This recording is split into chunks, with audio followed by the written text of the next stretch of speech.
Hello and welcome to the 94th Rony's Tuesday Fun Race Extra Large in Live for Speed, sponsored by World Class Lines. We're on round 10 tonight at Aston Grand Prix Reversed, a tricky track that we don't see too often in this direction, but we've got an interesting car. I'm Peter Butcher, and in the commentary box tonight, as ever for XL, it's Eoin Harmon and Miika Sarkinen. Eoin, how are you doing, first of all? Yeah, I'm keeping well. Thanks very much for asking, and I hope Miika's keeping well too. Good evening. Finally here again in the commentary box with the XL, which is always a nice one. We get some tactics, as we should get today as well. We should indeed. Around the 8.8 kilometre, 5.5 mile track in its reverse configuration, the longest standard closed configuration track in Live for Speed, and we're going to enjoy 26 laps, which is roughly 229 kilometres of racing with the all-important mandatory pit stop to boot. Here's the schedule. 2 rounds to go until the end of the season after tonight's action, which means the championship is going to be getting pretty close. More on that in a moment's time. Before we do that, let's look at the car. The CAMMERA JGT, which is a 300 brake horsepower tin top with a 3.6 litre flat 6 rear-wheel drive configuration, weighing just over a ton, thanks to Ivan CSX, Martin 18, and Jake Blasted for this one. It looks like a good one, boys. This is going to be quite fun by the looks of it. Yeah, definitely. It has a lot of tricky attributes. The tires are rather skinny, and of course the power to weight looks pretty impressive as well. So yeah, these drivers will be put through their paces. They will indeed. Let's take a look at the championship standings before we go to the qualifying results. It's Nico Pontola, of all people, leading the championship at the moment with 143 points ahead of Mantas. And, well, that looks like it might stay that way because I don't see Mantas in the server at the moment, Eoin. No, I'm afraid he isn't present at the moment. It's just Born to Race Reject that's visible at the moment for their team. So Unite has a very strong chance of increasing that lead. Of course, Tamul, we have something to say about that. So yeah, it's not done and dusted just yet for Unite. And of course, plenty of names on this list should be here again to try their luck heading towards the end of our lengthy season. Yeah, a year-long season. Rony in P4 in the championship as well. He's close to knocking on the overall podium, but he's got to get past a few drivers if he wants to climb any higher. So yeah, it's pretty close at the top. There's 5 drivers inside over the 100-point mark. There we have Rick Cardle, Rony, Thamuli, Mantas, and Unite currently your top 5. But as we said, Mantas not currently in attendance. Whether he'll slip in before the lights go green remains to be seen. But here's how everything stands after qualifying. It's Gabor on pole position with Antti Valter in second place, Asker in P3, Unite there in P4, Reject, Zesty, Sufor, Thamuli, Dodislav and Kirill are your top 10. And yeah, I think we're going to be going to the grid pretty soon. But yeah, on the second page, we've got Teemu Soini, Rony, Johnny SVK, Pekka Koivunen, Igorka, Lorenzo, Jari Katila, Madjester, Magic, and Michael. And I think we just have 11 more cars to report on the start grid. It's Steve Martin, Motta Macari, T-Bug, Redbot, Omar, Pakanas, Late, SK_Hermani, Pegasus, and Papator. So 31 cars are going to take the grid for this one. Miika, it should be quite action-packed down into the first chicane. Yeah, should be 31 cars is a plenty for that tight kind of chicane. And judging by the qualifying times, the top two, they are quite on their own pace. But from there onwards, it's pretty equal. Like, there's not huge gaps between drivers, so I expect some close racing. So let's see how the first lap will turn out. Yes, indeed. Thanks very much, everyone, for joining us for the action here. The 2024 season of Rony's Tuesday Fun Race Extra Large is coming to a close as we enter the final quarter of the season towards the end of the year. And, well, the drivers are going to be getting ready in just a few moments' time. So, yeah, we hope that you enjoy the action on this one. Yeah, Owen's going to take it away for the lights. So why don't we throw over to him? Yeah, let's do it. We have our chance to salute Race Green with little Melto, of course, Race Clean. And yeah, the two informed drivers on the front row once again. I know they're not quite there in the championship for the XL edition, but yeah, they are the outstanding favourites with their qualifying pace. But here come the lights, and off they go. Should be a pretty clean start with the rear engine, rear-wheel drive layout. So yeah, the power can be put down quickly on the tyres. Gabor will hold his racing line now. Valter will slot in behind. If anything, Reject could have a go. Yes, he spots the gap into third position ahead of Unite and Arska. Should swap their names around actually, as Unite gets a better run up the hill. Good pack racing in the middle of the field. Now into turn 4 they'll go. Any obvious signs of position change? Oh, Rony slides. He doesn't like this particular format of car, and he already had a big tank slapper.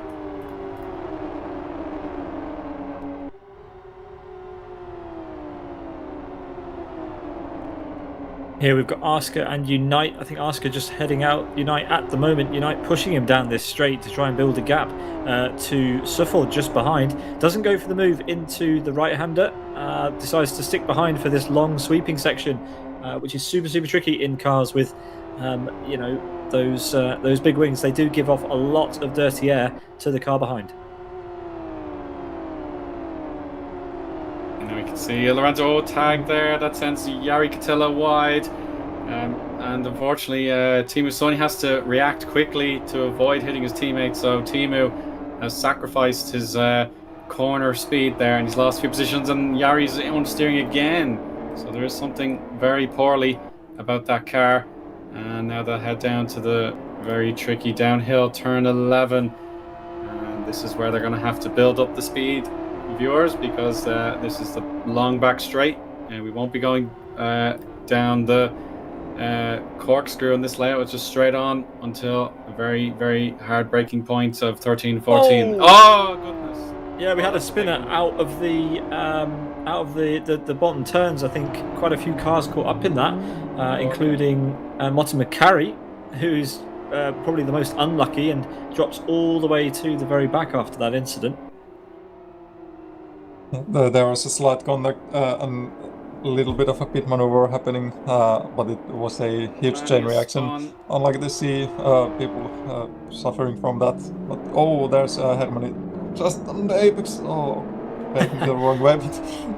Took about three attempts to rejoin there. I was thinking, should I? And then finally did it. Luckily, not in front of anyone. But everyone now back underway again as Gabor, Valter and Reject lead after the first lap. I think they're on the home straight now.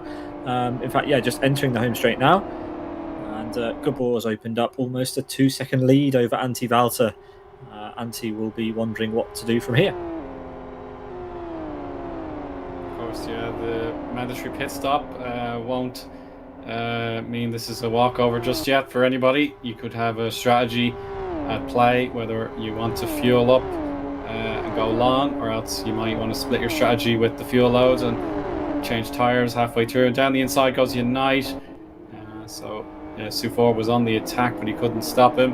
And now Arska's in the way. So now up the hill, you've really got to get your acceleration sorted here, or else you're exposed. And there we have a long way around the corner for Sufor. And yeah, he's got the better exit, so he's ahead. And Zesty is now backing up United's teammate here. That's a great move from Sufor, carrying the momentum from the outside, able to stay ahead of Unite, but Unite took the slipstream and he's alongside right now. He's now making a move onto the long right-hander here, and Arska is just there before them. Unite will reclaim the spot on the P5. Still So close, important, but again, yeah, this is the sort of slalom part of the track where we're going to be dinking left and right very quickly. You have to just lightly apply the brakes in some of the corners, but now you can see once again Sufor just cannot get through. Sliding before turn 11, the grass can be very slippery here. Now down they'll go, the little crest, back on the power again. So yeah, it should be pretty handy enough through the next chicane. It should be next to just a lift really. Surely not. You're already on the outside. Oh, he's done yeah. it. Oh, he's done it, yes. Lovely pass, but of course the slipstream is going to come right back into effect. Yeah, Sufor versus the championship leader up the hill, side by side again. And Zesty might be able to go for something here. He's going to move into the slipstream of Unite. He's trying to get through Zesty, or he's braked. And they go into first kind of what would be a hairpin line astern. Yeah, they'll have to be follow the leader again before the final parabolica curve.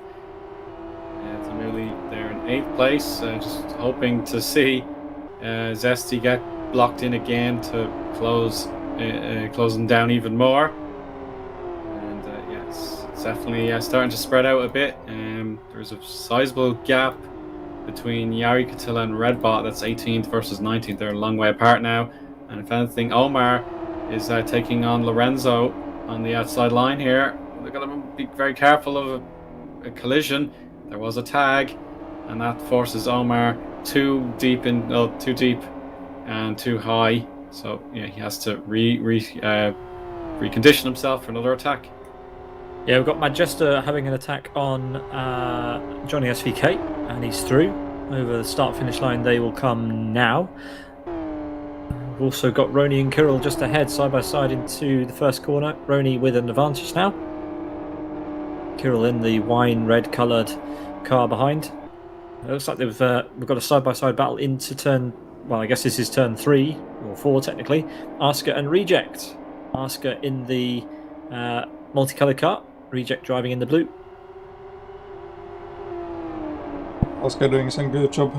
Reject had a very good start, was able to climb to P3 on the first straight, and Aska's keeping more steady pace and gets through for now, but we're coming again to this sweeping section, which is not very easy to navigate through, especially when you're fighting another car here.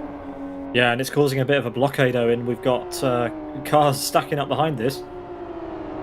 Yeah, we do. It certainly assists Anti-Valta to break for the clear. That's too wide for Unite, and he's got to Gone again. just juggle the car safely. And if anything, yeah, Zesty has to back off. I thought maybe he could have snuck by. But yeah, this is troublesome times for Unite. 6th place, and he's cost his teammate even more time. So yeah, Tamuli gets his wish, and he's going to be right in the contest for 7th position. You now need to be very careful here, since Mantas is not around on the server tonight. The Hamuli will be the closest one to close up on the points, so definitely Unite doesn't want to fall back fighting the Hamuli. That's a really We're good still point. in the early stages. Yeah, it's a really good point there, Miika. Even though the fight's happening for P6 at the moment, you're right, Thamuli is Unite's biggest threat in this race for 2 reasons. Let's see how it pans out. Lots of racing to go as we head towards the end of lap 3 now. Centre of your screen there, Zesty in the black Sidus liveried car behind Unite.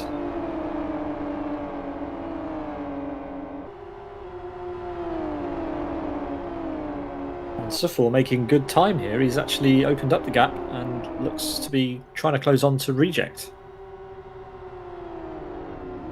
It's most impressive here. Suffor, now that he's free from the clutches of Unite, he can try another attempt for position. So Reject already, he's going to be outdone on the top speed here before the chance to counterattack arrives. He lifts so he can get that slipstream back side by side. In the background there, Zesty is ahead. So Unite loses another position. Reject, yeah, they will certainly have a think about working together to recover. And they have positions already. Yes, yeah. Yeah, so Suffor kind of held up with Reject there going into the first corner. That's allowed the 2 Sidus guys to group back up again. Too many syllables as we head through turn through the hairpin once more. That is allowing Asker actually a bit of breathing room because Reject's going to definitely be distracted by those 3 cars behind now. Well, look at Suffor go here. Not a conventional place to battle through turn 5 now. How about turn 6? The long right-hander. He has the inside for himself. Very nice. Yeah, nice and composed move there by Suffor. Now got a jink to the left, back to the right, and then on the accelerator again for turn 8, I think that was. So yeah, this is just a wonderful part of the Aston Autodrome. It puts these cars through its paces. Yes, indeed. It's proved to be quite a nice car for battling. The driver's doing a very nice job with the old fighting amongst each other.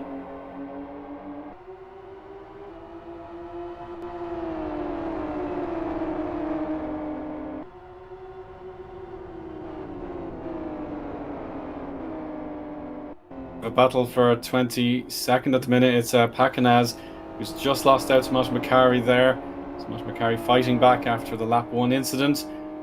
Nice composed pass there, and yeah, he'll be on the move straight away. And Pakinaz just has to be careful of the grass there. Yeah, that's a quick and easy getaway there from Mosh McCarry, so he'll be trying to record even better lap times now. Yeah, Rony dropping a wheel on the grass in a battle with Dodislav. And, well, that would have dirtied the tyre slightly. Dodislav might have a bit of a run. Well, not quite close enough for slipstream. So we've got Zesty trying to reconcile with Suffor.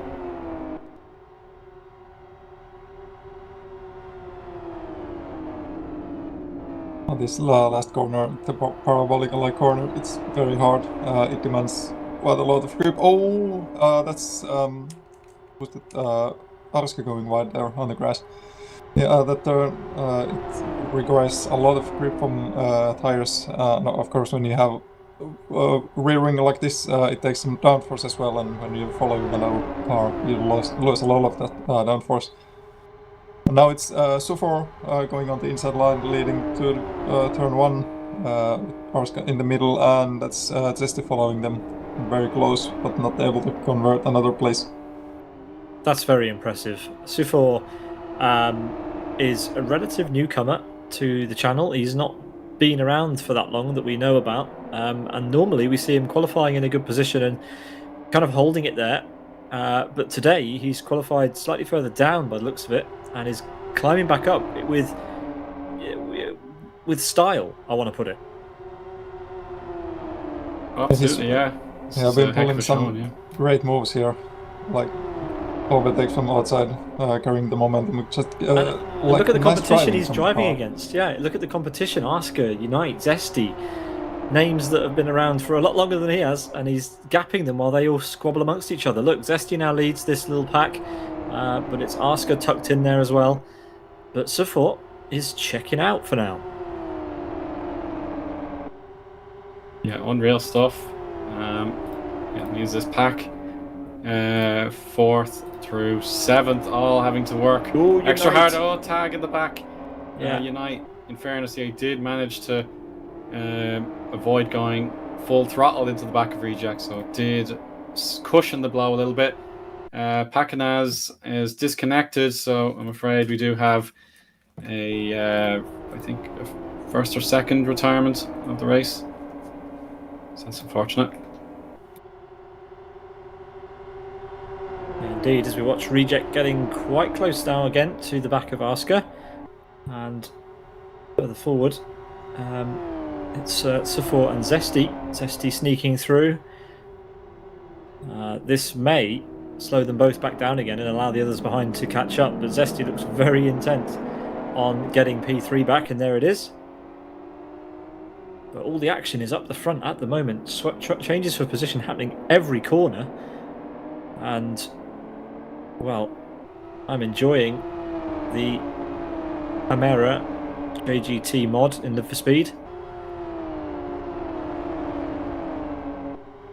Yeah, early doors, it's proving to be really enjoyable to race. Certainly the stress on the tires and potentially the fuel load will make it more of a challenge. So yeah, people will be contemplating what they have to do to stand a chance in this race, but of course this battle rages on. Yeah, but it might be over for a little bit. Sufort went for a move into the final corner. Actually, he goes to the pit lane. So, yeah, he didn't enjoy that at all. So he's gone into the pits early to do his mandatory 10-second pit stop. Let's see how he gets on and where he rejoins. He's the first of the field that I've noticed go into pit lane. There must have been some on the first lap for sure. There always are. But, oh no, I think Chris told us that there weren't any. This is the first pit stop. So there we go.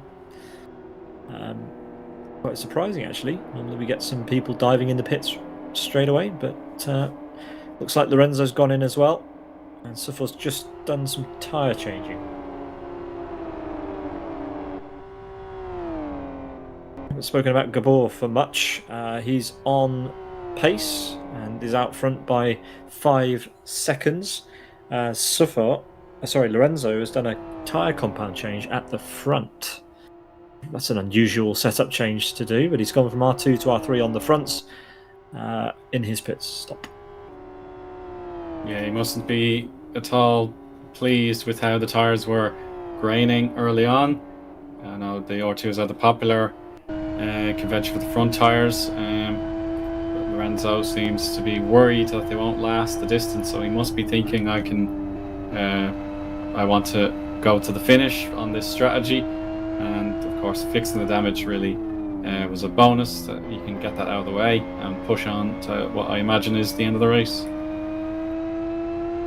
Yeah, so we ride on board with Asker, who is seeing the battle with Thamuli and Unite getting smaller ahead of him as those guys sort of pull away at this point. Thamuli and Unite P1 and 3. P1 and 3 in the championship, right close together, and this is Thamuli's opportunity to gain some points on both Manzas and Unite by getting in front. And Unite's gone straight wide. on. It's under the wall.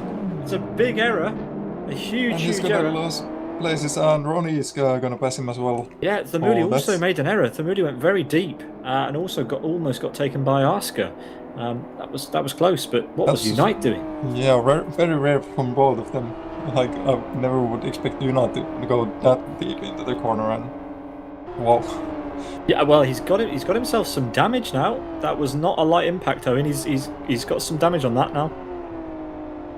Yeah, left rear perhaps got the worst of it, but certainly the right front, I think, has been flat spotted, or the temperatures are searing up on him. So we will have to consider perhaps what Lorenzo's done and get rid of that tyre very soon. We'll have to wait and see. But of course, Dodislaw is taking on Mad Jester for P11. Let's see if they'll swap around more than once because it's advantage Dodislaw. Yeah, and from this camera angle, you really get an appreciation of how big the rear wing is on this thing. It's absolutely huge as they go side by side again, Eoin. Absolutely, yeah, it really does stand out. So many elements to that rear wing. And maybe too hot into the corner. Oh. Mad Jester, he's tagged, but thankfully another great reaction behind the wheel of this car. It was Dodislaw who had to slow down in time, and I think out of respect and fair play, Mad Jester will concede the position and we will resume their battle momentarily. But of course now we've more drama heading through the turn 5 curve. The Mooley is side by side with Arska, and this is another crucial swing in the championship. This car is relentless. It's just breeding battles left and right. We've got 2 cars side by side, followed by another 2 cars side by side momentarily, and it's Thamuli now with a 2-car buffer to Unite, who's just been done by Rony. It's all going wrong for Unite this evening. Yeah, perhaps so. We'll know for definite what Unite is thinking if his tyre cannot go much further. Rony, too close to the inside grass there. Perhaps just missed his braking point. He has it reasonably under control, tempering that rear end sliding with the rear engine, of course, and yeah, he will be able to perhaps latch onto Arska before Unite can do anything to threaten his attack. Oh, Rony's again just a little bit too quick into the corner, so the car got loose. There we go. He's going for that move back on Rony as they streak past the curb cam there and off down towards the chicane one more time. And Unite's done the same thing again. It's an uncomfortable entry, but somehow he saves it. Surely that hands Rony some sort of advantage. No, he's parked that on the apex nicely, but putting way too much energy through the front tyres. That car is going to be crying out for a pit stop. Yes, and even in the normal circumstances, you should be careful with the tires, and most probably we are going to see people changing their tires because there will be a risk of puncture in the late race unless you drive it very clean. But judging by so far, this hasn't been also clean driving. They have been pushing it hard, so I expect to see some tire changes on the pit stops, but we have to keep an eye on that one. Yeah, well, now's Unite's opportunity if he wants to go in the pits early doors. It is only lap 8 going on to lap 9, I think. But we will see. In fact, I think the drivers are already on lap 8, so yep, it's 7 to 8 for Unite. And he decides to keep going as Rony draws back alongside. And this should be a textbook pass into the first corner as Unite takes to the gravel.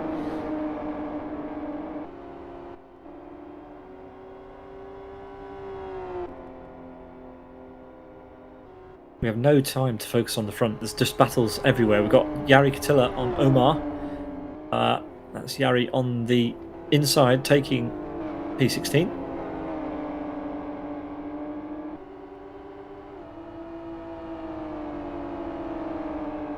Yeah, this is a good run for Omar, I have to say. Yeah, the fact that he's got consistent lap times going, his best is just 3 minutes, 0.6.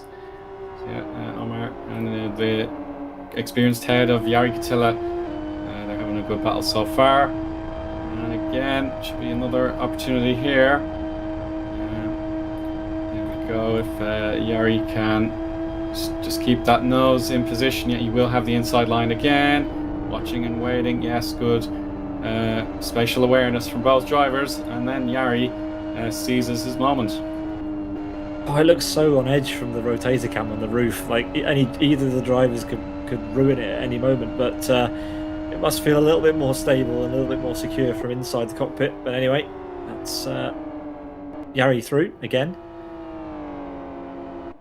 But looking further forward, it's close again between Arska in the yellow, red and blue car just at the front of shot there, followed by Rony, but with Unite sneaking through, and Pekka Koivunen is now at the back of this group.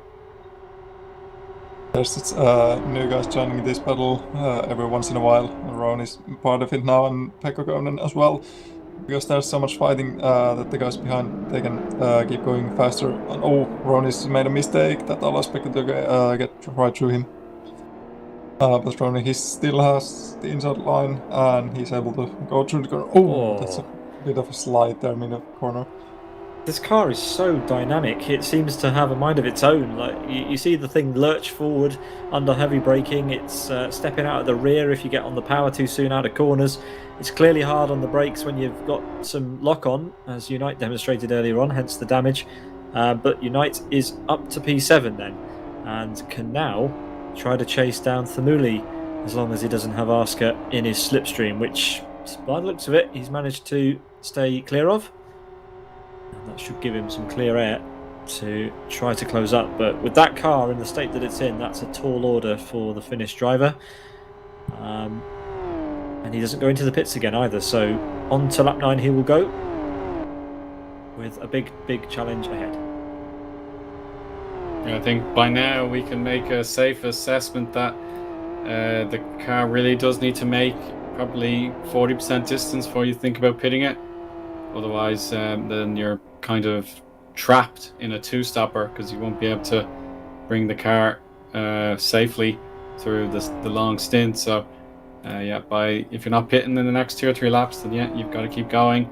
Otherwise, you would be stuck with another pit stop. Dodislaw obviously books the trend, gets nice service done, changes the front tires. They're going to stay R2 compound for now. So that should be a refuel and tire change for Dodislaw. Yeah, and he rejoins in P22, just behind Sufor, who pitted earlier on. So, in fact, I think that Sufor was quite a way ahead of Dodislav. So, why has the gap come down so significantly? How long was Sufor's pit stop, I wonder? Or more to the point, how long was Dodislav's?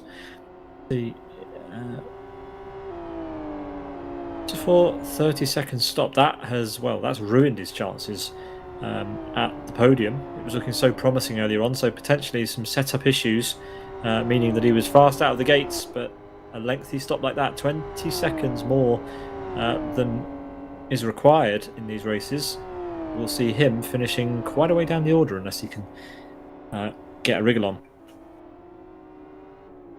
He apparently did only refuel for the 30 seconds, so must have been some error with the strategy. Yep, because sounds it like shouldn't take that long to refuel. Well, it can take that long to refuel. Whether the refuel was even necessary, perhaps he put too much in. But clearly, fuel drips into this thing rather than flows. As the guys at the front now starting to spread out ever so slightly. About time too. We're over a third through the race, but that's a lot of racing that they've already done, and I think a few of them will be a little bit pleased to have some calmer times, calmer driving, and can kind of settle into their own rhythm. But all the way down to P10 now. We've got some second or second half gap between each of the cars. Except those at the front, of course. We've got an 8-second lead that Gabor currently holds over Antti Valter. A further 5 seconds back to Zesty. And likewise, another 5 seconds back to Reject. So the front 4 are quite spread out. 20 seconds now covers those guys. But everyone further back within the next 10 seconds. Back to P10. But as you can tell, if you've been watching from the start, that's where all the action has been. It's been from about P4 downwards. The top 3 the top 2 certainly have kept each other at arm's length. But Gabor is going from strength to strength in this race. He's setting fastest lap after fastest lap. Good to see him back at the front of RTFR XL. It's been a bit of a drought for him. He's not been attending to many of these from my memory. Yeah, I suppose his main priority must lie elsewhere now in RTFR. The standard races, the sort of 30 to 35 minute sprints he has been about a bit more often, but yeah, I suppose he has other priorities now. but he's back to his very best here so far. It's 10.5 laps gone, and yeah, he's got just acres of space in front of him, so he can just keep on trucking with these splendid lap times that will eventually begin to trickle to his qualifying pace.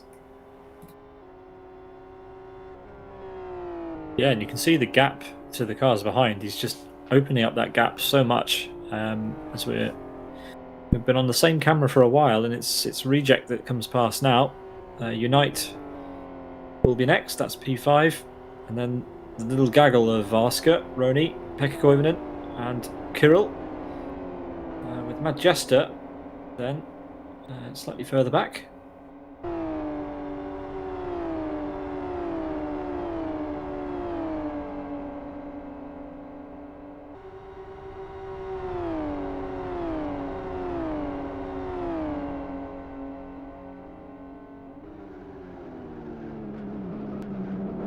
Seems like something's happened for Tehamoli. He's fell down all the way to 11th position. Seems like he has some slight damage to his car. We really missed like what happened to him.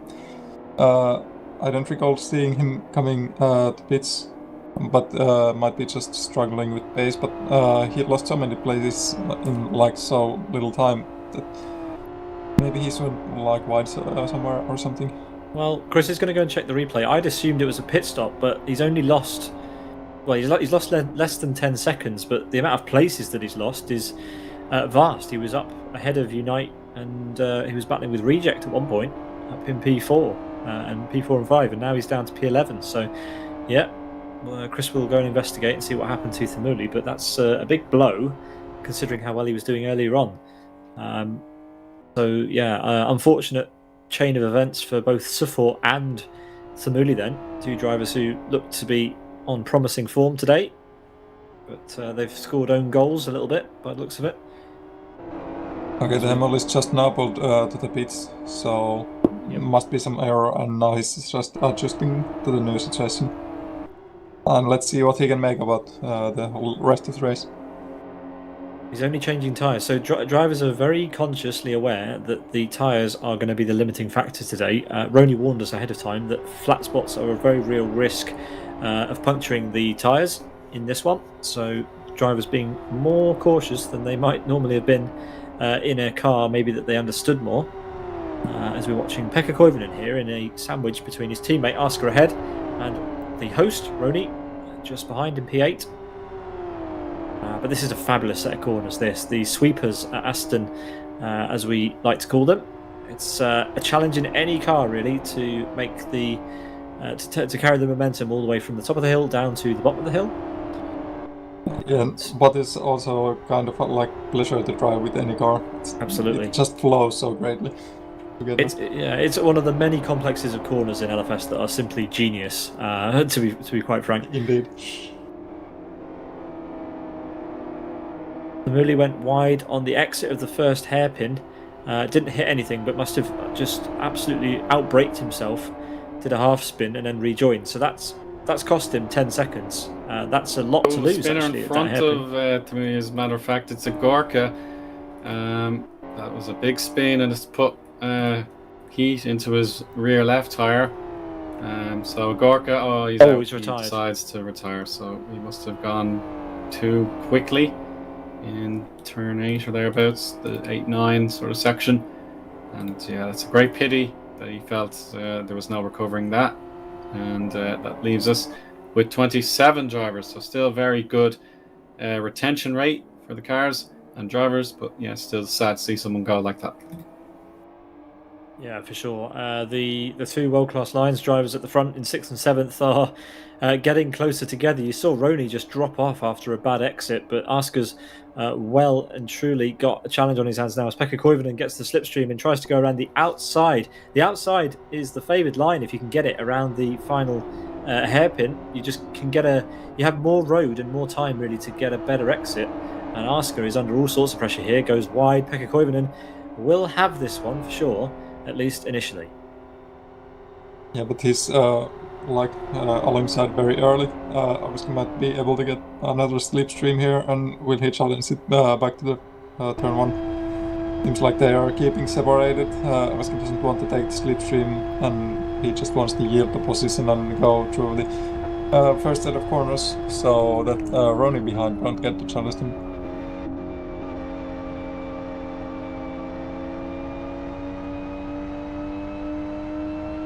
Now it's a whole different story. So can get very close here. Can he get the slipstream out of this corner and maybe get back again ahead of Eoin?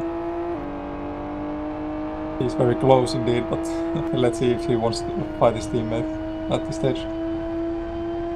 Yeah, the battles between the teammates are often the most intriguing, but it doesn't look like this one is going to bear fruit, at least not at the moment. Pekka Koivunen with enough of a gap over his teammate, and sooner or later Ask is going to be more concerned about Rony, I think, than anyone else.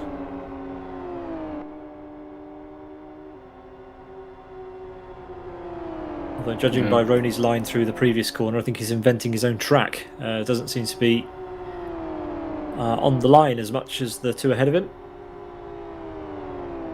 Yeah, there have been a few moments where Rony he's either used too much of the inside, or maybe he's been put into a power slide and he has to control it immediately to keep himself in the race. Kurel in the wine-coloured cars trying his best catch up, and there's a spinner. We're trying to find who it is. Oh my goodness! It's cost Gabba time. Who was that? Papator spun in front of Gabba. Well, Gabba's lead won't be particularly badly impeded. Well, I say that 3 seconds he's lost to Valter there. Yeah, and apparently there was quite a big contact between Gabba and Papator, so let's hope Gabba didn't pick up any damage from that. I mean, I was quite quickly to jump to the conclusion that it wasn't a lot of time, but we of course still don't know what strategy these guys are on. Valter may potentially have more fuel on board than Gabor, and that can obviously affect the dynamics of the race, but Gabba's lost time. Certainly 3 seconds is a lot of time, especially when you've it's a long race. As we're only just coming up to halfway, so if Gabba was to pit early, that's a significant amount of fuel, a significant amount of extra weight that he'd have to carry around. But obviously we don't know the driver's strategies at this point, as Rony does make his way through on Asker. We missed that. So Asker must have made an error or something, because Rony wasn't that close to him. Or was he? Asker might be dropping off a little bit here. He's thinking about it, and yeah, that's pit lane. Yes, yeah. Get the car slowed right back down to 80 kph. Perhaps his tires are starting to give out on him, so it's ideal to switch them out just to halfway, thereabouts. Yeah, he's indeed changed all 4 tires. And he's gone R3 at the front, so he's not no longer satisfied with R2s. You want to go to the finish of the race with a 13.2 second stop. He must be fueled up to the end as well, so good luck to Arska rejoining just ahead of Magic, or maybe just behind him. Yeah, Magic is through quickly into the chicane, and he'll be ahead. Oh, he spun it. Oh, Magic, hard luck. You can recover that though. Yeah, just time spent spinning your wheels on the grass, which is not what you want. Speaking of, we've got Papator now ahead of Unite and Reject, who get through without issue.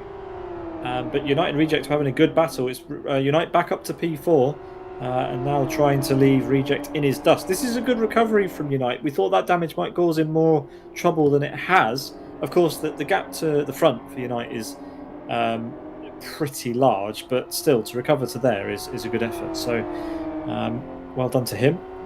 Commiserations at this point to Reject, who seems to be losing contact with him a bit, but the dynamics of this race are unlike any we've seen in recent times. It seems that the drivers are learning this thing as they go. Some people deciding to change tyre compounds halfway through the race, or less than halfway through the race, which is unusual. but it's providing quite a spectacle, this one. Any race with cars that are based around the concept of a Porsche tend to lend great racing, and this is no exception. You're certainly right. It's kept us all interested. I'm betting that the drivers are feeling the same, that they really have to keep trying their best and concentrate on so many different little things. And also each other. There's been side racing all the time. No, that's actually Rony going past Papadov. It wasn't a proper fight, but a full of suggestion. But anyway, we've had. I don't think we've had a single lap where we haven't had cars side by side. So it's definitely been full of everything. Gabor has set a new fastest lap that is better than his qualifying time. So thankfully, I think that car is absolutely fine, and you just put that disappointment behind him with the distraction by the lapped Papator, and yeah, that is a flying form from Gabor. That's amazing. It also indicates the rate at which the fuel's coming out, because obviously on a qualifying run you'd have very little fuel. So I'm going to suggest that car is getting close to dry. I'm not sure how many laps Gabor managed to get in qualifying, but working with the facts that we have at the moment, I would say that Gabor's not far off pit stop with the pace that he's running at. Yeah, Gabor did quite a few laps on the qualifying, and he had a very quality setup, so I bet that car is very light at the moment. He shouldn't be doing these lap times with let's say half a tank. This is a fabulous machine. I'm absolutely loving this. I mean, we have absolutely no idea how this thing performs in race trim. We've never watched a race with it before, Miika, but yeah, let's see how he does with the fuel he's got left. How long can he go? How much better can his lap times get? I wonder.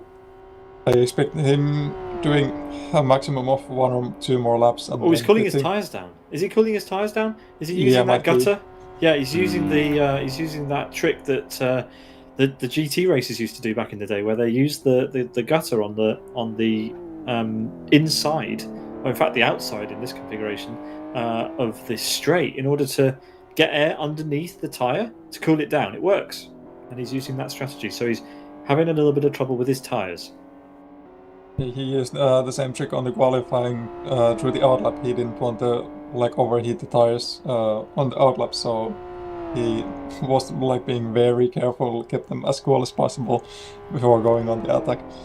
I said ooh verbally because it's not normal for people to move over there, over to that side of the track that early on this way round. So the fact that he feels as though there's a benefit in moving over to the wrong part of the track at that point to cool his tyres down. He's doing it again. He's doing it again down the home straight, using the gutter to keep the tyres cool. Very weird. Still not going to the pits. No. But look at that. He's keeping the car over to the edges of the track. Did a very good lap time as well, 56 and 0.16, so not slow by any means. Well, no, he is the fastest of them all at the moment. We had 31 cars qualify. We're down to P26. We're back down to 26 cars. And we've got another fight further down between teammates Redbot and Magic. Dodislav just behind. Redbot leading this trio. Magic in the middle, having a bit of trouble. And Dodislav might fancy his chances here. Oh, Magic has a right front puncture. That's a flat spot puncture, according to Chris. That's how they happen. So, it's going to be... Oh, he's still got the pace against Dodislav, but it's going to run out here, surely. Yeah, he gets on the brake. That's the worst corner for it to happen, yeah. So, yeah, he's going to go wide. Oh, too fast. Wide. Oh, and don't spin, don't lose momentum, keep it going. Oh, wow. He's managed to get it out, but that's going to be a lengthy pit stop. He needs to communicate with his teammate Lorenzo straight away. Those yellow flags will definitely need to be respected. So, yeah, that's big. Now, Dodislav using his earlier pit stop. Perhaps now he can be in his peak performance. He's going to go on Redbot's inside. Redbot doesn't want to yield. No. Oh, he could be too hot here. Very deep He's from going to the wrestle the car. Oh, he's made it very well through the corner, but Redbot was faster on the exit, and he's able to reclaim the spot. But oh, the Dislav, another late braking, trying to keep the inside line. But let's see, Redbot, he's again on the winning side of the exit of the corner, and seems like the Dislav is still front. Yeah, brilliant side-by-side racing. The pack will have seen that Magic got a puncture on lap 15. If they didn't see it, they would have heard it from us, and that will send alarm bells, especially for Unite, who's not been in the pit lane yet, as we still ride on board with Dodislav, who is making his way through on Redbot again, and that's a nice move. Well done. Yeah, very well done. Redbot isn't the easiest one to overtake. He's a very good driver as well, so that's a very great achievement to get that position. Yeah, now when will Unite pit? That was a big old flat spot that he got on the front right of his CAMMERA JGT, and we saw him do it more than once. So I wonder how much life he thinks he's got left in it. When you have a puncture in these things, it's not a small accident that you have, is it, Eoin? No, not at all. Just the fact that the engine is in the back, it will mean that once you put the accelerator down, then yeah, you're just going to feel it straight away, and of course the weight will be transferred from the back, and the front tires are already struggling as it is. And now we'll check out two drivers who have a good mutual respect here, Michael and Stephen Martin. Maybe Martin has a chance to go down the inside for the first time. Really, he's just been biding his opportunities, and yeah, he's going to get a great tow now. And Johnny, that'll be Papator, the lapped car, so he may give Michael a tow for himself. A small shimmy there from Stephen. Let's see if he can get more slipstream. Yeah, he keeps bumping into the back of Michael. He tries to go for the move, but then bumps into him instead. And here he goes. He left him a little bit more room this time when he moved out of the slipstream, and that'll be move done. Absolutely, yeah. Great job there. Oh, Michael, careful. The car almost abandoned him there. So, lovely pass from Stephen. But now, that will be Jari Katila just peeking an opportunity in the background. So we should be able to see him there now. Yeah, there he is in the multicolored scheme. Yeah, these two have to keep on working for their own benefits. So yeah, good job to race clean, as the motto says.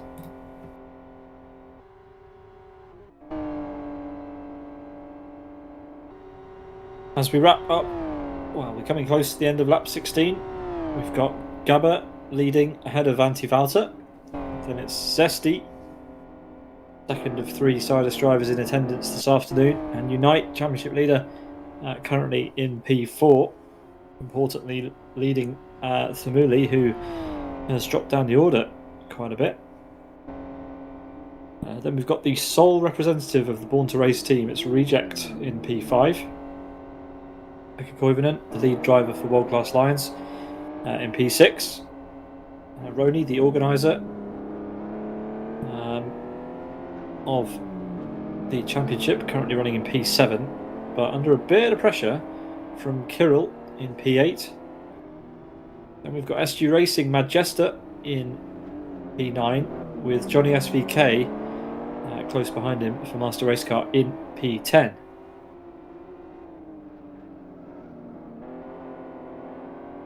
Another fast stop from Gabor, 2 minutes 55.49. That increases his lead over Valta to 12.4 seconds. Hermani in the fetching sort of Falcon style nice, car. Yeah, it looks really good in fairness. Definitely unique design. And yeah, the blue flags are coming for Hermani thick and fast. Now Michael Here we go again against Martin. Oh, he's using all the inside curb there. May have slowed him down a little bit too much though. He's going to have to accelerate for as long as he can. Now the car will start to drift up on him. And here we go. Michael has his chance to slipstream. He can't do it too quickly though. Yeah, you can see he's in a higher gear now. Stephen waiting to shift into 6th on the proper RPM, and that's allowing Jari Katila a chance to take to the pits because he must feel the undercut is on, as Michael now has the inside line for himself. Yeah, Steve backing off there to allow Michael to take the place so it doesn't hold him up too much. I think Steve must know that he has the pace to do it again. He'll be a bit... Well, actually, I think he's left a little bit too much room now. He's actually hurt himself. Won't be able to get a slipstream as easily. As well, actually, they both have a wiggle. But Steve's wiggle bigger than Michael's. It's definitely a big whack of the wall, that. Jari Katila has gone for fuel only, gents. Well, that's interesting. Yeah, his tyres seem to be alright. But has he flat spotted them? That remains to be seen. He's the only driver so far that I can remember that hasn't gone for a tyre change. So we'll see how Jari fares with that decision. Yeah, we'll need to keep a mental note of that for ourselves, just to think back. But yeah, excellent timing to make the 10 seconds mandatory, and then as soon as it was done, he was on his way again. So long way to go, of course. Sufor, we were absolutely delighted to see him performing so well in the first stint, but of course his pit stop was half a minute in duration, so it's not really representative of how quick he's been today. So he's got to get down to more work and try and get on the tail of Tamuli. Pekka Koivunen's pit stop was short. He didn't do the 10-second mandatory. He did 1.4 second pit stop, so he owes the timekeeper 8 seconds and a bit of change. Otherwise he's going to get a penalty, so I wonder if he'll come back in. He's probably better off getting the penalty, to be perfectly honest, and seeing how high up the order he can get as he works his way through a back marker. Who is that? Is that Pegasus? Must be Pegasus. Also, interestingly enough, the Hemolis has got up to Arska, and they are battling again right here. It's P13, 14 right now, but of course there's still cars in front of them that haven't made their pit stops. So that's gonna change in the later on. The Hemolis made it past right now. Arska has been struggling this lap, and let's see if he can have any say back to this place.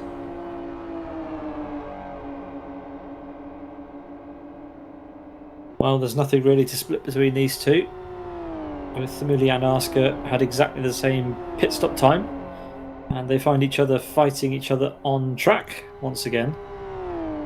But it's nice, isn't it, when you have a long race ahead of you and you have somebody who's on your pace that you can fight the entire race. It makes the whole thing much more enjoyable. And that's something that, as we got Kirill exiting slowly out of the pits. I thought he was going to have a Tamuli-shaped hole in the back of his car. Yeah, that Arska went wide there.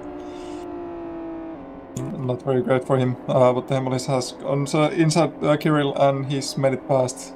Oh, so close. But Kirill is also, he's got the slipstream. So far in the pits again. So wants to add more to his 30-second tally. Now he's sent the tires. Changed tyres, so could have had a puncture. That might be why he was running around with the hazard lights on. He still has them on. I thought he just had them on for the sake of it, but maybe there was an actual reason why they were on. But anyway, he's been in the pits again, and that's down to P19, so not a good afternoon for him at all. Yeah, he had a puncture, so that's why he came in. Not quite sure how he didn't notice that. It was on camera long enough. Yeah, I just didn't pick up that the car was in any way uncomfortable. So, yeah, just with Kirill that pit exit in the reverse config, it is pretty much only brief acceleration time, and then you're already slowing down for the chicane. So when you're going full pelt down the start finish straight, then yeah, there's definitely going to be a rapid clash of pace. So yeah, it was no blame on Krill. He was just doing what he had to do. But if anything, yeah, he did have more time to owe in his mandatory pit stop. So yeah, that's a mistake. So maybe that will be the hardest pill to swallow in Millie's case, as we now have race leader Gabor in the pits. So he won't get his Grand Chelem, but yeah, heck of an effort nevertheless. Yeah, as he rejoins into P2, and it's as I expected. He's stayed out slightly less than Valter. Now, how long is he going to stay out? Is Valter? Because potentially the time that Gabba lost could be important in the end. Just refueling for Gabba. Zesty's put in more fuel, so he's lost more time potentially in the pits. Unite's changed tyres, so he's not fancy. In fact, he's got his hazards on as well. I wonder if he did have a puncture on his way in. Chris is going to go and find out for us, but I would go with yes. He seems to have lost a lot more time than the others around him. He's only just got going now, so I'm going to go with yes. Anyway, Anti-Valter leads the way. Well, it remains to be seen how long he's going to stay out for. Chris confirms that Unite did have a flat spot puncture after the back straight and spun and had to recover to the pit lane. Probably in the same place where we saw him go off. Oh, yeah, but look at that, where it puts Unite then. Yep. He had a very right late with Family again. Yeah, right behind Family. That's great. Oh, this is getting interesting. Stephen Martin has pitted in 10.21 for refuel only, so he feels confident in the tyres that'll get him to the finish. I think, yeah, he is alert to the situation that you can't push excessively hard on the tyres, so he can probably nurse them to the finish. Anti-Valter passing the second split line, so maybe if he pits before crossing the line, then yeah, Gabor will actually get his Grand Chelem back. So we'll see if Anti is credited with this lap in the lead. But if Gabor catches up before Anti crosses the line, then yeah, he will be back in the lead with everything in his control. Mad Jester, he's going for the attack on Johnny. Let's see if there's any way back for Johnny, because it's going to be step one in Mad Jester's favour. Now for the braking zone. And Sufor spectates, so we're down another car. That's unfortunate. Probably would have been points on offer for Sufor if he'd have carried on. As we've got somebody in the gravel. I think that was Pegasus, one of our back markers. But yeah, there we go. Place made for Mad Jester as Anti-Valter continues around for one more lap. Doesn't go in the pits, so pushing it very, very long. Let's have a look at our list of people who've not come in the pits yet. Reject. Pekka Koivunen. In fact, we thought that Pekka Koivunen had done a pit stop and hadn't stopped for long enough. But it turns out on our graphics he hasn't done a pit stop. So what's that all about? So we'll verify it beyond all doubt. We'll know for sure. But now he's made it to the pits, right as we were speaking about him. Right, I must have called that incorrectly. So apologies to Pekka Koivunen. He hasn't been in and comes in now. Possible that was a pit stop from the previous session, so our apologies. Well, at least he's made the pit stop long enough, 13 seconds, wheels and refuel, so he's not competent enough. One wheel. This is interesting. One wheel? Okay, well that's going to drive horribly.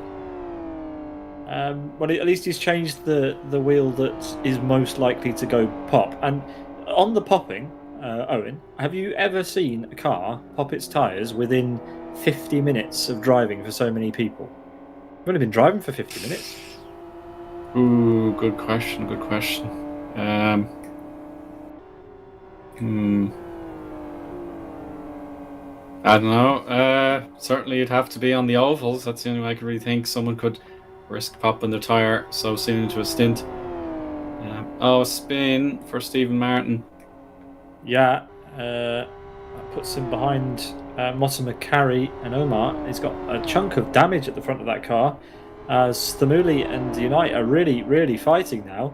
So they've resumed their battle that they had earlier. They are battling at the bottom of the top 10, but they're back together again. So fate has dealt its... Oh, and another spin ahead of Stephen Martin this time. Oh, the collision! Omar and Martin McElroy. Oh, Martin McElroy did not manage to get out of the way in time, so that's a real kicker for the Zafiralis driver.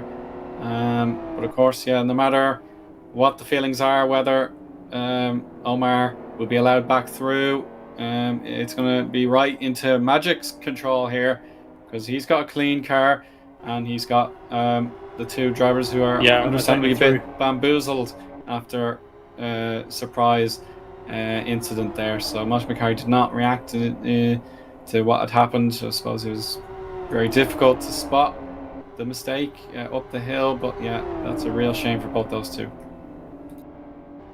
Omar moved out of the way, but yeah, Steve dropped a wheel on the exit. That's what caused him to loop it. Not sure what happened between these two, but anyway, that looks like Magic has some momentum. He's through on Omar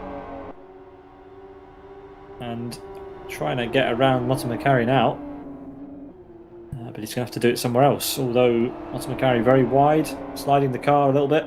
Magic's gonna thinks left, goes right. Surely a setup out of the hairpin is the best move.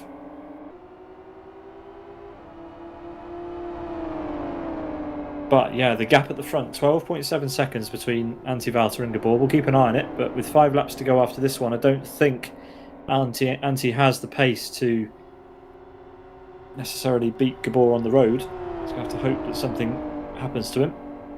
Yeah, the gap has got up like half a second, but that's not enough. The pit stop will take 20 seconds, more or less. Yeah, I mean the gap would have been 9 seconds if Gabor hadn't had his issue. But alas, he did. But it should be enough for Gabor, unless Valda needs to change both tires and refuel. Well, of course, it makes a difference that it'll only profit Gabor if he needs to. But I'm interested to see what strategies Valda on. I'm not sure about his tires, if they're gonna last. He seemed to have a heavier car than Gabor since he was off the pace. So he might go without refueling, as a couple of drivers have done, changing all the tires.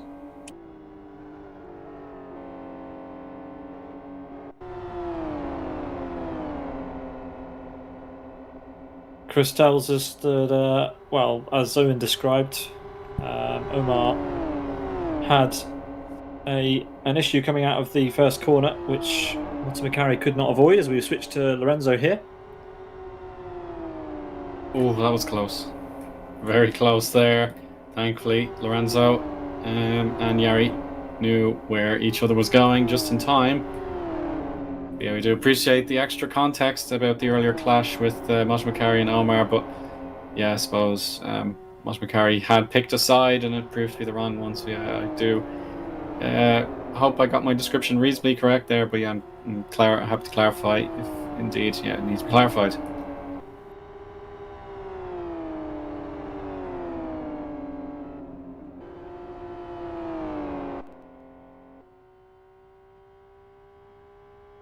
Gap between Antti and Gabor has gone up again, now into 13.5 seconds, but the laps are counting down. Valter's going to need something pretty special to come out in the lead here. He has to stop for 10 seconds, and it's not going to take him 3 seconds to get down pit lane, as we've got Martin McElroy still trying to get through on Steve Martin. Sorry, Magic here trying to get through on Martin McElroy. My bad. And we've got Oscar lining up Kirill down to the final corner.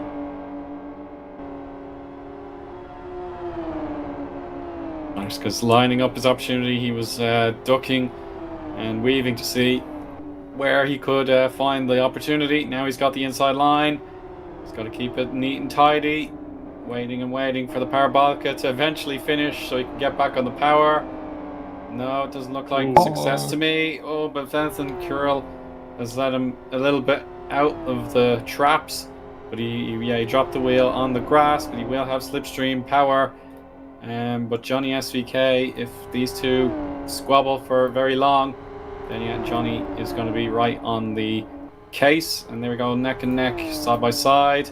Kirill's back through, but look out of pit lane. Yeah, it's Manchester. I was just about to comment. Where is he? He manages to get out ahead, so fair play. I thought he was actually going to come out just in front of these two and spice up the action, but instead the action is going to arrive into turn 4.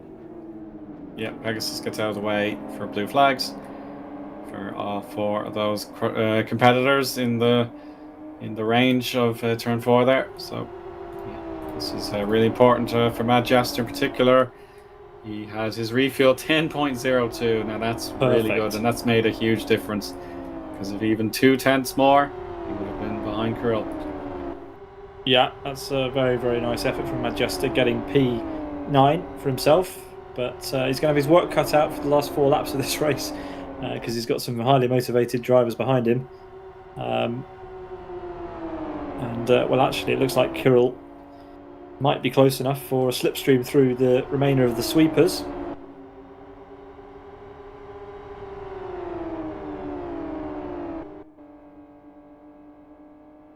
Sliding time there for Mad Jester. Turn 11 could be an opening here for Kirill if he fancies it. You'd have to be, really confident in yourself to go for it there. Your smarter opportunity, 9 times out of 10, should be to line up your opponent after turn 12 and go for the lengthy back straight. He's going to understeer. Gone wrong. Yeah, that's gone wrong.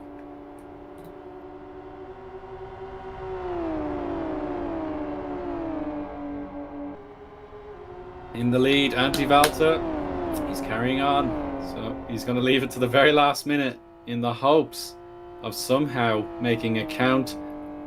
He will have the gap to Zesty at the very least, so yeah, this is very unusual from Valta, but he's going to go for it. Oh, it's a bit of a risk. I mean, the likelihood of him coming out ahead of Gabor is 0. If everything stays as it is, and why risk it against Zesty? So unless Valter knows something we don't, it seems as though going this long is a bit of an unnecessary risk. Look at the number of drivers who've yet to stop, drivers who've probably been pushing the tyres less hard. That list is 1 driver long, and it's Redbot in P15. Yeah, Race Green must have something brewing here, because if Rony decided today was the day he should go deep into the stint rather than what he can do from time to time, which is to pit on lap 1 or lap 2 just to get everything into the books and he can carry on. So today's a chance for Rony to go long, and it's paying off nicely as he sits in 6th position now. Yeah, you're right. You're absolutely right. Rony is normally a driver that decides to not leave it late in the race to come into the pits, but seemingly today it's worked out quite nicely. He resumes in P6, just behind Pekka Koivunen, and with 3 laps to go at the end of this one, he may have the pace to get that P5 back. Who knows? Redbot has chosen to proceed. He's on the lead lap, so we can indicate roughly what he's going to do. Soon, he'd either pit at the end of the next lap, or he'll be very tempted to leave it to the absolute latest. Lorenzo back on the inside, so very fascinating teammate duel here, and Redbot perhaps. Yes, so Redbot, he's going to use the ends of these tires. I presume this lap or the next one is when he's going to pit. Yeah, the gap to Gabor now from Anti-Valta up to 15 seconds. So let's assume that the rate of change continues. When Anti-Valta comes into the pits, it's going to be probably 18 seconds, the gap. 17 or 18 seconds. which is a good effort. Unlikely to be enough, but admirable nonetheless. As now Asker is closing up to the back of Kirill. So Kirill's dropped off the back slightly of Majesta and now has to defend his P10 from probably what is a motivated Asker who doesn't want to finish in P11. Let's see how this goes.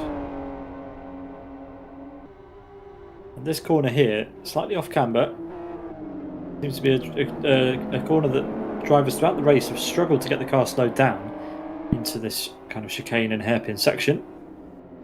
And Kirill at this late stage is having a bit of trouble, though, and he's got Asker all over him now. Absolutely. Johnny SVK joining this fight. He's just lurking behind, looking to punish them both if they do anything out of the ordinary. But now it's Asker and Kirill side to side into the last corner. Oh no! They come together! And that is the unordinary I was talking about, and Johnny SVK is able to cut them both, but Asker is still behind very close, might look for the slipstream, but he has actually better exit from the corner than Johnny SVK, and is almost alongside already, but he should be tucking in behind him right now. Yes, he will try. He's still not into the slipstream. Now he's taking it, he's gonna get the overspeed and try to get ahead before the braking zone, and there he is, but Johnny SVK doesn't yield. No, Johnny SVK takes it very deep into the corner, still holds on. But Asker comes very fast through the corner and is still alongside. Now it's hard braking for the U-turn left-hander. Johnny SVK taking the inside line, trying to get out of the corner, but sliding a lot. That lets Asker get once again alongside him on the straight. These are just watching on board from Killcam here. Yeah, these guys, they aren't just getting rid of each other.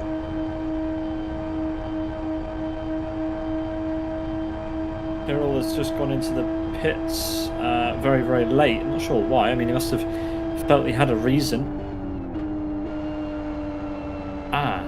No, he was getting his time up to 10 seconds, which he still hasn't apparently, according to Chris. So he stopped too short again, as Asker does manage to reconcile. Well, keep P10. Perhaps. Owen climbing inside the head of a racing driver. Oh, Asker going wide on the grass. That opens up another possibility for Johnny SVK. But can he make anything out of it? He can. He'll pull alongside, and there's going to be again kind of left hand, then right hand on the long straight once again. And Johnny SVK will be ahead, but Asker again very close. He'll have the slipstream, and they'll probably switch places once again.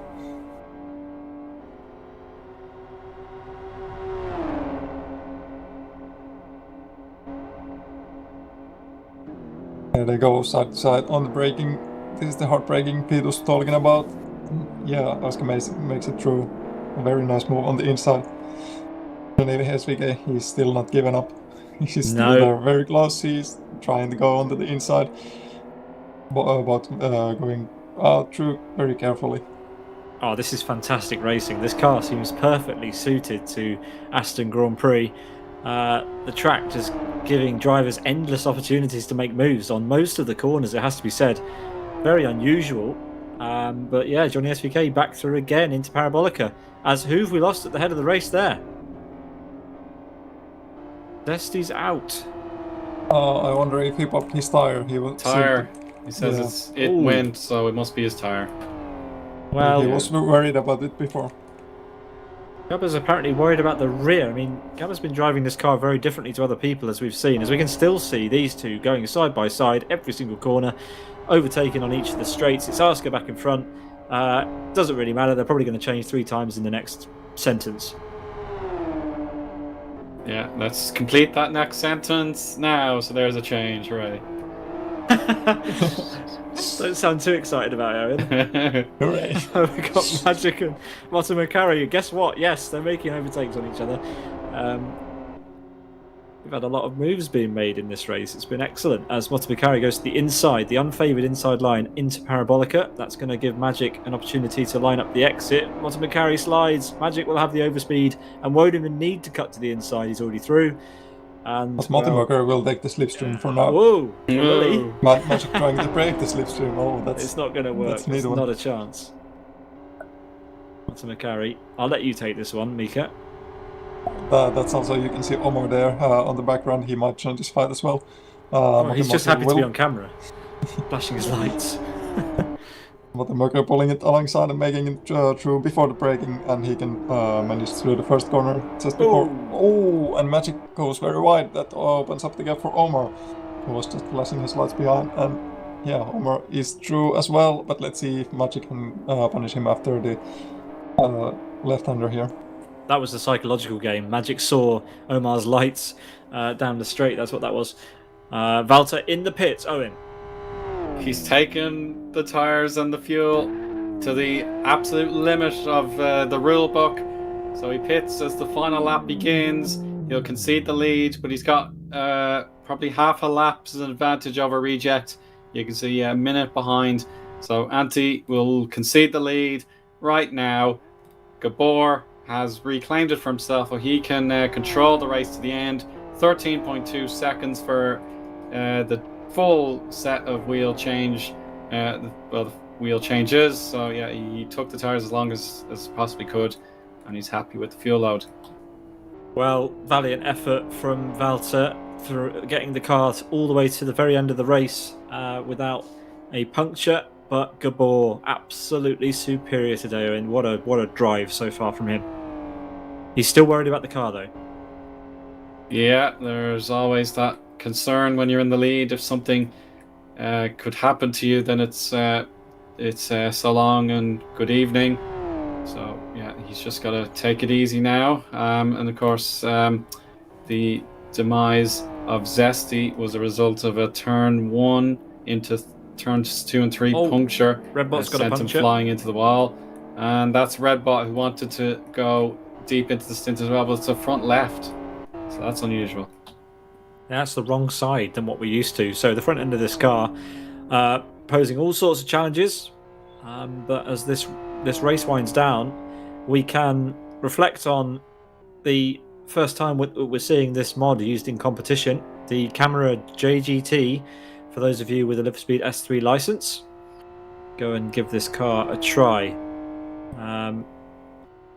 Drivers have certainly given us a show tonight. 24 of them have made it onto the final lap, but only one will take the victory, and that looks like it's going to be Gabor at this very moment.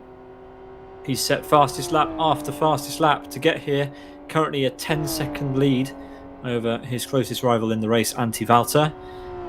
Wasn't without trouble though. He had a 3-second incident with one of the backmarkers at the hairpin that's coming up now, and well, we thought that might have an impact on his race, but ultimately the pace was just so strong for Gabber, and yeah, I think Redbot's actually stuck. I don't think he's going to finish the race, is he?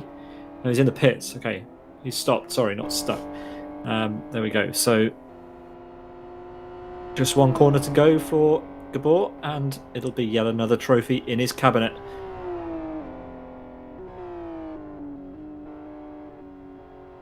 Yeah, that's Gabor. He's just pulling around the last corner here, the Parabolica, like long left-hander onto the home straight. It's still a long stretch to drive through this. His tire seems to be okay. He was worried about his rear tires maybe popping off, but he made it to the end with his single set of tires, which is a very great feat actually. And there he comes, a little bit of style, sliding there, going the S-turns. Stylish finish there. And a super bleed that was more than 10 seconds over to Antti Valter, who just finished his P2. Oh, right at the camera there. Just under. Just under 10 seconds, it is 9.25 seconds. Following up them, we should have Reject, having a nice job. Out of nowhere. He was qualified somewhere in top 5, top 6 or something. He took a great start. Got a couple places on the start. His early pace wasn't quite so strong, but he was able to keep it going very well onto the end to get the last podium place. And there comes our next finishers, Koivunen and Rony, just very close to each other, followed by Tehamoli, who beats up Unite, who had a lot of unfortunate moments tonight. That tightens up the gap on the points ever so slightly. So that's getting interesting for the last 2 races. Yeah, absolutely. Good call, Miika. Thamuli finishing ahead of Unite is going to have an impact on the overall Drivers' Championship. That is your top 10 crossing the line now. Johnny SVK rounding out that bunch. But look at the gap. I want to point out the gap between the top 2 and everybody else. Reject 47 seconds off of the leader. And Antti within 10 seconds. That is amazing, the gap that those two built up over the race, pushing each other to the very limit of what was possible, and just so far ahead of anyone else on the field. Quite colossal, the difference there. But anyway, close between everybody else, that's for sure. There were some battles right until the very end. You can see there the gap between Pekka Koivunen and Rony within half a second. So fantastic battle between them. But yeah, I think, Miika, you have chosen the exact right set of words. The championship is going to get interesting into the final 2 rounds, with Thamuli picking up a few more points to close the gap to Unite in the Drivers' Championship standings. 1 more point, but points nonetheless. Well, a point nonetheless. Yeah, there was, of course, before this race, there was Mantas just between them, but Mantas wasn't here today, so he will be dropping down a couple places on the championship.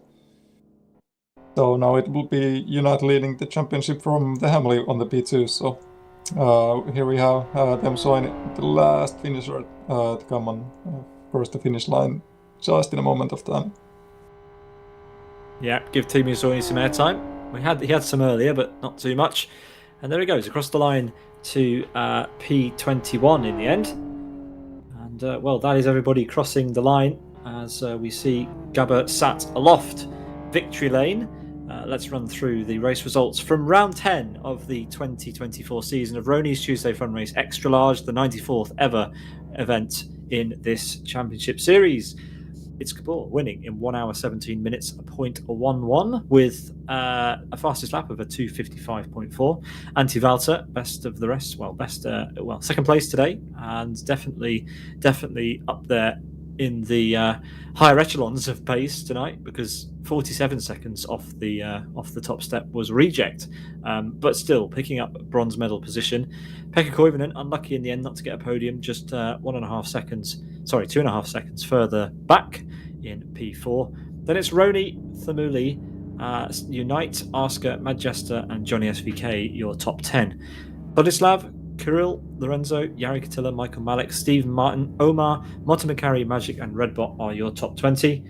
And then just 4 finishers on the second page of results with a few DNFs for Teemu Soini, Hermani, Pegasus and Papator, 2 laps off in the end. With Zesty with that unfortunate puncture, and he sort of gave up at that point and decided enough was enough. Sufor likely suffering a similar fate, P26 classified for him. Then Hypex SK underscore in P27 with Igorka and Pakanaz finishing in P29. Well, I think that was a super race, and we have to give credit where credit's due. I think part of the reason it was so good is because of this thing, the CAMMERA JGT by Ivan CSX in collaboration with Martin 18 and Jake Blasted. Anyone with a Live for Speed S3 license can enjoy this on their own time, and we thoroughly recommend it. So if you don't have S3, go and grab yourself a copy and give it a go. Yeah, full credit to the mod designers. They really put in a fabulous mod for us to watch. It has the pretty minimalist cockpit, so yeah, the enjoyment is of course on how it looks on the outside and how it has driven. The elements of the tires was really fascinating, I have to say. It made it a unique RT4XL competition compared to the majority of other races. So yeah, very unpredictable at times. And yeah, it was definitely exciting to watch it race. It was close quarters action. Was able to take a few bumps and bruises, and got out the other side just fine. So really wonderful stuff. Wonderful stuff indeed, and that's as good a way to cap this race off as any. That was round 10, Aston Grand Prix reversed, and you'll see the next race in this series in 1 month's time. That'll be the November round on what date is that? That is the 12th of November, and then just one round after that to the finale on December 10th.